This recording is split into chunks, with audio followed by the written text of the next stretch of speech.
El pasado 26 de junio fue el Día Internacional de la Lucha contra el Uso Indebido de Drogas, también contra el narcotráfico, y ya desde hace algunos años se viene trabajando de forma colectiva e interdisciplinaria en lo que es la campaña Ni un pibe menos por la droga. Nosotros estamos en comunicación con Pablo Landó, que es integrante, uno de los referentes de ese espacio en nuestra provincia, más específicamente en la capital de Santa Fe. Pablo, muy buenas noches, muchísimas gracias. ¿Cómo te va? Hola, buenas noches, ¿cómo estás? Gracias por la comunicación. No, por favor, Pablo, mi idea era que me cuentes, como te planteé a la hora de pautar esta entrevista, bueno, cómo surgió este movimiento, esta campaña, cómo se ha ido desarrollando a lo largo de los años, un poquito ir conociendo un poquito más en detalle esto. Bien, mira, en Santa Fe la campaña ha tomado, una de las formas que tomó fue la constitución de una mesa que arrancó en un barrio de la ciudad, una de las tantas barriadas que tenemos olvidadas en nuestra querida ciudad, que es Villa del Parque, donde apoyándonos en lo que es la red de instituciones barriales, que tenía que ver con la parroquia del barrio, la escuela, el centro de salud, la radio del barrio, organizaciones sociales y demás, se constituyó lo que es la mesa Ni un pibe menos por la droga, la cual ya lleva 3 años y medio de existencia, y se fueron incorporando distintas instituciones, entidades que abordan la problemática de distintos puntos de la ciudad. Y a partir de su constitución fue buscando encontrar las formas de poder poner en la agenda de la discusión política, de la demanda de políticas públicas que den algún tipo de respuesta a esta problemática. Problemática que todos los actores que constituimos la mesa vimos la necesidad de juntarnos, porque individualmente a cada uno, bueno, nos supera, nos desborda. Es como una pelea contra molinos de viento, poder reconstruir proyectos de vida para una juventud que en nuestra ciudad, para que tengas una idea, tenemos 15.000 jóvenes de 15 a 24 años que están excluidos del sistema educativo y laboral, que habitan la inmensa mayoría de ellos en estas barriadas olvidadas por las políticas públicas de nuestra ciudad, y lo único que tienen como oferta cotidiana es las armas, el consumo de droga, la violencia. Por lo tanto, cuando te digo que es una pelea contra molino de viento, efectivamente es así. Entonces cada espacio fue viendo, digamos, ante esta situación que lo desbordaba, la necesidad de encontrarse con otros.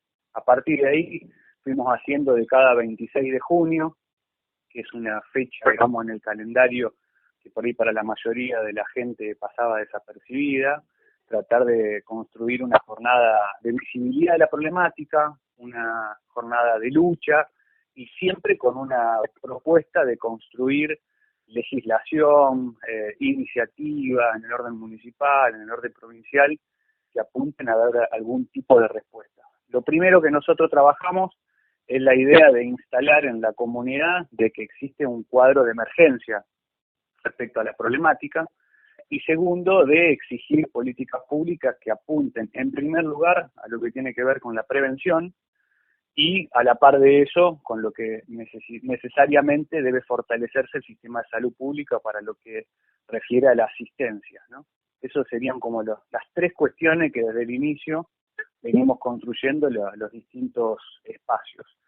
Nosotros, a su vez, de parte nuestra, ya llevamos poquito más de 3 años de una institución, que es el Rincón Cultural, que es parte del movimiento y de la campaña Ni un pibe menos por la droga, que tiene 100 chicos a los cuales intenta desde, nosotros decimos, un guante de boxeo, desde una guitarra, desde un apoyo escolar, desde una actividad de teatro, desde un juego de ajedrez, construir con los pibes y con las pibas un proyecto de vida, construir oportunidades. Es un espacio que desde estas disciplinas desarrolla estrategias preventivas y de promociones de la salud, y buscamos, como te digo, tratar de pelearle cotidianamente a esta durísima realidad que tienen los pibes una posibilidad de reconstruir algún proyecto de vida.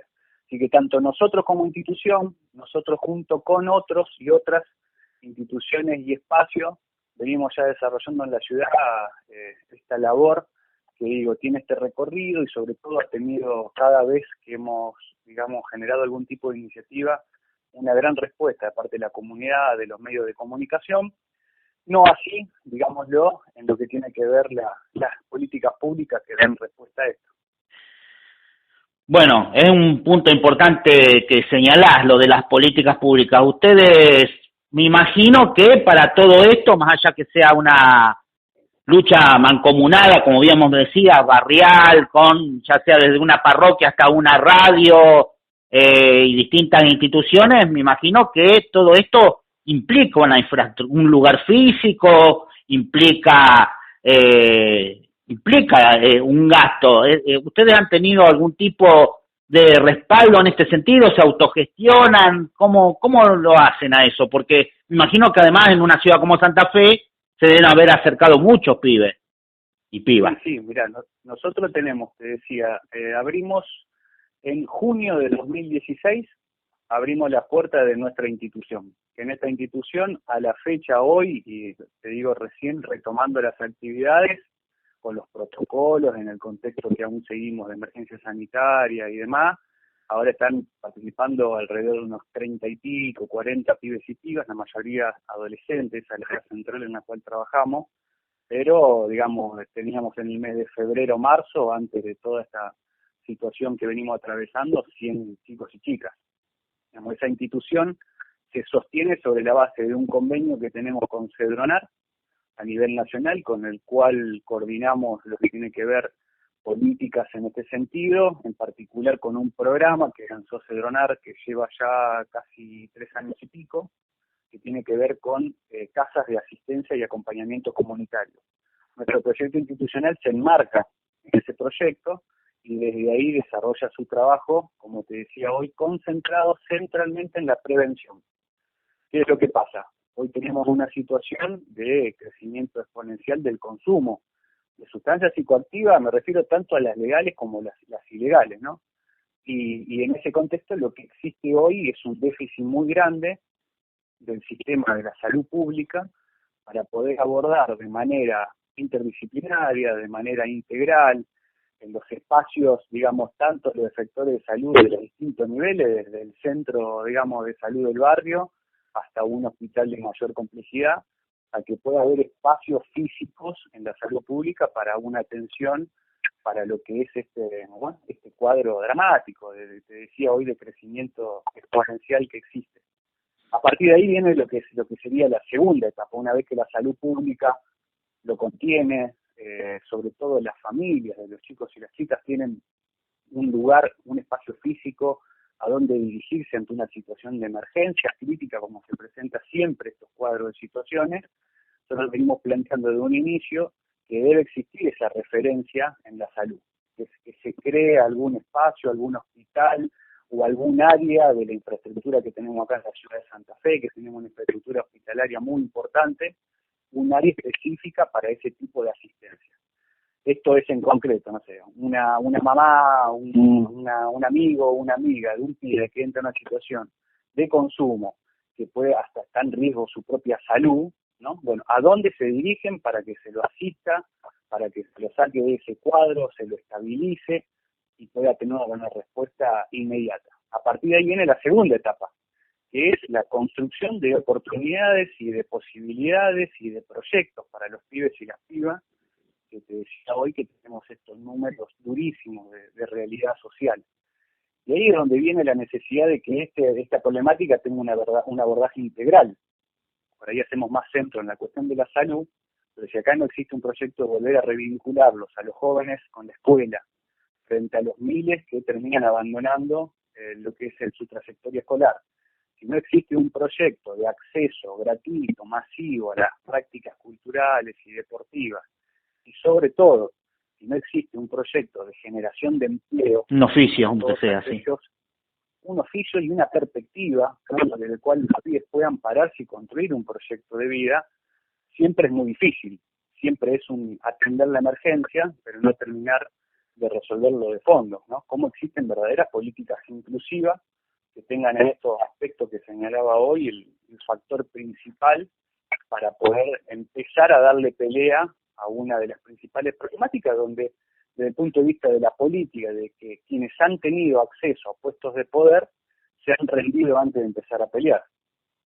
Sí, bien vos lo marcás, son pibes que están fuera del sistema y uno ha conocido casos de pibes que por ahí estaban en una situación un poco más acomodada, pero al tener que recurrir a centros privados o a lo que se llaman granjas, etcétera, prácticamente la familia ha, literalmente uno conoce casos, literalmente se han dedicado a trabajar específicamente para ese tratamiento, son inalcanzables en muchos casos. Bueno, eso es lo que se ha terminado dando. A ver, se ha avanzado mucho en materia de lo que es salud mental, desde la sanción de lo que se conoce como la nueva ley de salud mental del año 2010, donde se prohibió todo tipo de tratamiento y asistencia vinculada al encierro. Eso ha sido un avance muy importante, ¿no? El problema es que a su vez una cantidad de postulados que tenía esa ley como objetivo sanitario han quedado inconclusos. Y en el medio quedó un vacío muy grande, la problemática creció exponencialmente y quedó un lugar que pasaron a ocuparlo privados, ¿no? Entonces hoy pasó a ser la posibilidad de no solo una asistencia inmediata, como te describía hoy, una situación crítica y urgente, sino aquellos casos donde aparece una persona que dice, bueno, mira, quiero salir de este problema que tengo, bueno, ¿quién me hace todo un acompañamiento, una asistencia, ¿no? Una trayectoria para poder salir de esta situación de consumo de sustancias? Y lo que aparece es la oferta del privado. Entonces termina quedando reducido a una parte de la población que tiene la posibilidad económica de acceder, digamos, a ese tipo de asistencia y queda otra parte excluida absolutamente de eso. ¿Me explico? Sí, Termina sí, quedando claramente. el lugar del hospital público donde no termina, digamos, que puede sacar del cuadro de situación extrema, y lo que falta en el medio son esos espacios donde puedan acompañarse toda una trayectoria con la complejidad de lo que tiene, sobre todo cuando una persona está en una fase de adicción. Nosotros identificamos, digamos, 5 fases, ¿no? Una fase que tiene que ver con el conocimiento y la exploración, por decirlo de alguna forma, los primeros contactos que puede tener una persona con la sustancia. Después está una tercera fase que es lo que hace al uso, ¿no? Luego está el abuso y la última que hace a una adicción, a una pérdida absoluta del control en el vínculo que puede tener esa persona con la sustancia. La clave de las políticas preventivas, y que se podrían potenciar muchísimo más si vienen y emanan de las políticas públicas en los distintos niveles, tiene que ver con evitar que permanentemente parte de la población, sobre todo con lo dramático que significa cada vez más joven, comienzan a tener algún tipo de vínculo, de contacto, de exploración con la sustancia, ¿no? Y evitar sobre todo la idea de el uso y el abuso, para poder detener ahí a una parte importante de la población y que no caiga, por supuesto, en una fase adictiva donde es muchísimo más compleja la recuperación. Ahora, todo eso ha quedado en el universo, digamos, de los privados, que tiene la lógica de que, como te decía hoy, quien pueda acceder a eso puede llevar adelante un tratamiento, y en muchos otros casos, asociaciones civiles, no sé, ONG, instituciones por ahí como la nuestra, donde permanentemente terminás quedando desbordado frente a esa situación, ¿no? Lo que se necesita es jerarquizar, insisto con esto, las políticas públicas en los dos aspectos, lo que hace a la prevención y lo que hace a la asistencia. A nivel provincial han presentado algún tipo de proyecto, me refiero específicamente, por ejemplo, a nivel legislativo, ¿cómo ha sido esto en estos años? Sabiendo, bueno, que vos tenés un vínculo, de paso lo cuento a la audiencia, con lo que es, en este caso, el bloque del Frente Social y Popular. Uh-huh. Sí, yo trabajé con Mercedes y con Carlos todo el periodo anterior y sigo en este periodo con Carlito del Frade en la bancada que hoy, digamos, está en una nueva etapa de una alianza que ha constituido con Ciudad Futura. Carlos en particular tiene toda una trayectoria de denuncia, de investigación y de desocultar todo el entramado que está alrededor de toda la problemática del narcotráfico. Ha tenido la valentía de poner muchas veces, incluso hasta con nombre y apellido, todo lo que tiene que ver con aquellos que hacen negocio con la vida de los jóvenes. Y nosotros por ahí lo que hemos intentado aportar de algunas de estas experiencias que tenemos más de tipo comunitaria es un poco integrar también esta otra mirada. Lo que nosotros elaboramos desde el punto de vista legislativo fue, en el año 2016-2017, presentamos un proyecto de ley de emergencia para que se declare la emergencia provincial en adicciones, que no logramos que pueda prosperar en la Cámara de Diputados. Se negó permanentemente el Ejecutivo anterior a que la provincia declare la emergencia en materia pública de adicciones. Lo planteamos por un periodo, lo planteamos con estos mismos objetivos que te describía hoy, y no logramos que eso pueda avanzar. Y lo que sí después aportamos fue algunos artículos a lo que fue una elaboración que tuvo un recorrido bastante colectivo, que fue lo que se denominó el Plan Abre Vida, que terminó siendo presentado por, en su momento, el oficialismo del Frente Progresista, y que fue aprobado por unanimidad en la Cámara de Diputados y nunca fue tratado en el Senado, ¿no? Ahora, según nos han informado, Vichy, como presidente de la Cámara de Diputados, volvería a insistir con la presentación del proyecto de ley del programa Abre Vida, que es un programa muy bueno, que cuenta con, ahora no hemos visto el nuevo texto porque por lo menos no tenemos en nuestras manos el nuevo presentado, si hay modificaciones o no. Nos dijeron de que tenía todo el espíritu de la normativa anterior. Fue un proyecto que tiene una muy buena mirada desde el punto de vista de la integralidad, desde el punto de vista de un abordaje interministerial, desde el punto de vista de las políticas públicas, o sea, que tiene su mirada desde la educación, desde la cultura, desde la salud, desde el trabajo, o sea, de los distintos aspectos que hacen una respuesta más integral a la problemática. Ojalá eso pueda avanzar.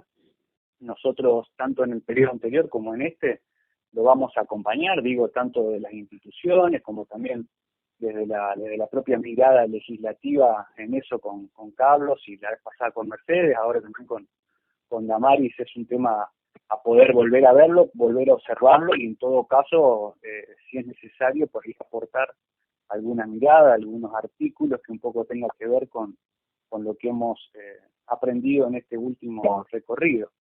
Pero hasta ahí es donde hemos podido llegar. Impulsamos en algunas localidades, acá también en Santa Fe, ordenanzas municipales. Nosotros teníamos el periodo anterior, la gestión acá que tenía el frente de José Corral, en la ciudad de Santa Fe, como decíamos, ni siquiera existía un 0800. No había un espacio físico, no había una oficina, no había un área, no había absolutamente nada de parte de la municipalidad. Hoy la nueva gestión que hay del Frente Progresista con el intendente Emilio Jatón ha dado un pasito, que es que se ha creado un área municipal para la prevención, el tratamiento y la asistencia, ¿no? Con lo cual aún no hemos visto su programa, su proyecto de trabajo. Sí hemos conocido que tiene un presupuesto muy, muy escaso, ¿no? Pero bueno, es un paso frente a que no había nada. Sí. Que queda muchísimo por construir hacia adelante. Claro, sí, por lo menos, por lo que comentás, algún tipo de interés en avanzar al respecto. Exacto, eso digo, un paso. Ahora eso, ¿viste? Es más que cero. Mueren todas las intenciones también, ¿viste? Sí, ¿Cuánto presupuesto tiene? ¿Qué proyecto? ¿Qué programa? Todo eso aún desconocemos, la magnitud del interés que muestra la actual gestión por hacer de eso un programa más integral. Bien, Pablo, yo la verdad que te agradezco estos minutos. Me interesaba también que nuestra audiencia, acá bien en el extremo sur de la provincia, conociera este trabajo que hacen, una problemática que obviamente en proporción de cada lugar, pero que ya digamos que no es ajena a ninguna localidad, cosa que por ahí antes, quizás hace un par de décadas, se reducía a los grandes núcleos urbanos, pero bueno, es un tema que tenemos a diario, en este caso en cada rincón de la provincia, como sucede obviamente en el resto del país. Así que la verdad que me interesaba y me pareció muy importante reflejar esta experiencia. No, agradecerte a vos por la comunicación. Como decís muy bien, te diría que ya no hay espacio en la geografía santafesina ni nacional donde esto no se haya transformado en una problemática. Esto no respeta edades, ni clases sociales, ni localidades. Lo que sí me parece que es muy importante que nosotros podamos pasar de la etapa del trabajo, donde ante la emergencia nos pusimos al hombro, se construyeron todos estos dispositivos, estas mesas, estas instancias, a que pueda eso verse reflejado, insisto, en políticas públicas de relevancia, que se jerarquice, para que vos tengas una idea de las preocupaciones que tenemos en torno a este tema. El nuevo gobierno de Omar Perotti asumió el 10 de diciembre y recién hace 10 días se designó un responsable de la agencia provincial que aborda este tema. Tuvimos todos estos meses sin ni siquiera tener alguien, una persona con la cual poder dialogar, intercambiar opinión, conocer qué proyecto de trabajo existe, qué presupuesto se le asigna, qué tipo de vínculo van a tener con las instituciones. Quiero decir, vemos con muchísima preocupación cómo es un tema postergado, relegado y mucho más después de haber atravesado los contextos de aislamiento social, ahora de distanciamiento, cómo toda esta problemática se ha agravado y nunca ha habido un interés de poder integrarlo a lo que tenía que ver con el concepto más general de emergencia sanitaria. Por lo tanto, vemos eso con mucha preocupación, estamos, por decirlo de una forma, con la guardia en alto, siempre dispuestos a aportar. En estas cuestiones hay que tener mucha generosidad de cómo construir frente a un tema que hay que trazar una raya divisoria y todos los que trabajan para abordar esta problemática ponerlos de un lado y después se analizan metodologías, puntos de vista y demás, porque es tan grande lo que estamos enfrentando que necesitamos poder tener un tejido social, cultural, político, que pueda dar algún tipo de respuesta. Hoy lo que está por detrás de todo eso tiene que ver con quienes gobiernan, a nivel provincial, a nivel acá también en la municipalidad, así que un poco la idea de que esto rebote en las discusiones de la política pública es para que pueda tener algún tipo de transformación y la realidad tremenda, dramática que tienen miles y miles, sobre todo de pibes y pibas en nuestra ciudad. Bien, Pablo, muy completo y muy interesante, como te decía antes, así que te agradezco y bueno, alguna vez volveremos a establecer contacto. Bueno, muchísimas gracias a vos por la comunicación y a disposición, y saludo a toda tu audiencia del sur provincial. Bueno, un abrazo. Igualmente.